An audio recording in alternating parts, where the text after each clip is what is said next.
O batismo no Espírito Santo. A sua aceitação. Não devemos desprezar o gozo do Espírito Santo no Tessalonicenses 1:6, que nos leva a orar juntos, em alta voz. É um erro pensar que estamos fazendo para a edificação. 1 Coríntios 14:26, quando o culto se torna triste e frio como gelo. A tristeza não é santidade, como alguns imaginam. Deus é espírito e importa que o adoremos em espírito e não em forma. João 4:24. Tendo a aparência de piedade, porém, negando o poder dela. Foge também destes 2 Timóteo 3:5.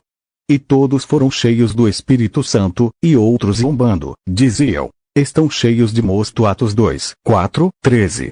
E não vos embriagueis com vinho, em que há contenda, mas enchei-vos do Espírito. Efésios 5:18. Um crente, cheio do Espírito Santo, é um dos pontos, semelhante ao pecador, cheio de vinho.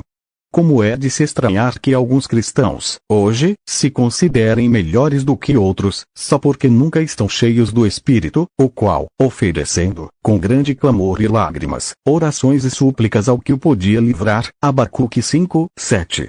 Os seguidores do mesmo Cristo nunca podem estar tão comovidos, a ponto de clamar nas orações e derramar lágrimas. Parece que a oração de Neemias 2:4, diante do rei, foi apenas um pedido fervoroso do coração, e sabemos que a de Ana, 1 Samuel 1:3, foi sem qualquer sinal exterior, a não ser o movimento dos seus lábios.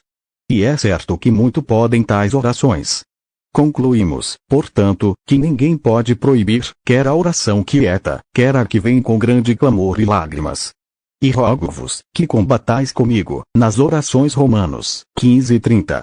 Hoje, não podemos lutar assim, em oração, sem que os descrentes digam que somos loucos. O mundo não pode ver Jesus combatendo no Getsemane, sem zombar dele. Uma grande multidão de moabitas avançava contra o povo de Deus. De toda a tribo de Judá, ajuntaram-se os filhos de Deus, para orar no templo.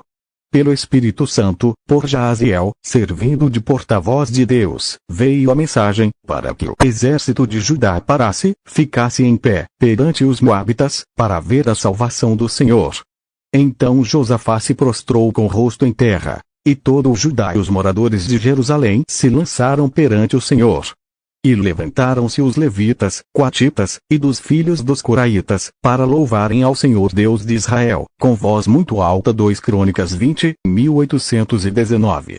De fato, tinham bastante razão em louvar, assim, a Deus, justamente como alguns o fazem hoje. Antes da batalha, é certo, os moabitas achavam que todos fossem loucos. Também, é certo que seu culto de oração e louvor não era com tal ordem, como é decretada em algumas igrejas. Hoje, veja 2 Crônicas 15:8-15, Deuteronômio 26:7, Neemias 8:6, Salmos 47:1, Neemias 9:4, 1 Samuel 15:11, Esdra 13:11-13. Os serafins estavam acima deles, e clamavam uns para os outros, dizendo: Santo, Santo, Santo é o Senhor dos exércitos. Toda a terra está cheia da sua glória. E os umbrais das portas se moveram com a voz do que clamava. Isaías 6:2-4. Não só os homens cheios do Espírito, mas também os serafins louvam a Deus, com voz muito alta. Isabel foi cheia do Espírito Santo e exclamou com grande voz. Lucas 1:41. O Espírito Santo não leva todas as vezes o crente a adorar a Deus, de uma maneira calma, quieta e muito religiosa, como alguns ensinam.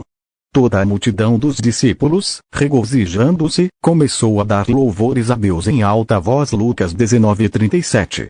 Como de costume, aqueles que não sentiam o gozo daqueles mais chegados a Deus, se queixaram de ver e ouvir toda a multidão louvar a Deus, em alta voz. E a resposta do Senhor nos ensina uma grande lição acerca da atitude de Deus para com os seus filhos, que fazem tanta zoada nos cultos. Digo-vos que, se estes se calarem, as próprias pedras clamarão. Lucas 19:40. Nos céus, João viu uma multidão, a qual ninguém podia contar, de todas as nações, e tribos, e povos, e línguas que estavam diante do trono e perante o Cordeiro, trajando vestidos brancos e com as palmas nas suas mãos, e clamavam com grande voz. Apocalipse 7:1910. como é grande aquela multidão! E como é santa e espiritual, olhando para o rosto do Pai Celestial! Também, como sobe o ruído das vozes, louvando ao bendito Salvador! Não é bom nos acostumarmos, já aqui, louvar a Deus em alta voz? Nas pregações, nos cultos, a regra que devemos guardar é, uns depois dos outros, para que todos aprendam, e todos sejam consolados. 1 Coríntios 14:31. Porém, não é limitada nisso a oração e todo louvor, porque a Bíblia não ensina tal. É certo que o Todo-Poderoso pode atender a cada um dos daquela grande multidão, dos céus, clamando, em alta voz, como ele pode, também, ficar ciente das necessidades da grande multidão espalhada sobre a face da terra, que clama dia e noite a ele. Uma assembleia hoje, mesmo que tenha 1000 crentes clamando juntos a ele, não é nada, em comparação com todos os crentes espalhados no mundo, clamando ao mesmo tempo. Os crentes em Jerusalém, unânimes, levantaram a voz a Deus. Atos 4:24. Compare unanimemente, Atos 19:34, ao muitas vezes atento desejo no coração de todos os crentes, na congregação, de orar, que não há tempo para que todos orem. E quanto mais o crente ficar perto de Deus, mais sente o desejo de orar. O Espírito Santo intercede com gemidos inexprimíveis. Romanos 8:26. Deus não pode derramar o espírito de súplicas. Zacarias 12:10, sobre o culto sem todos sentirem a necessidade de orar fervorosamente. E muito pode a súplica fervorosa do justo. Tiago 5:16. Portanto, sem receio, oremos sem cessar. Regozijemo-nos sempre. Oremos em todo o lugar, levantando mãos santas, sem ira nem contenda. Porque isto é bom e agradável, diante de Deus, nosso Salvador.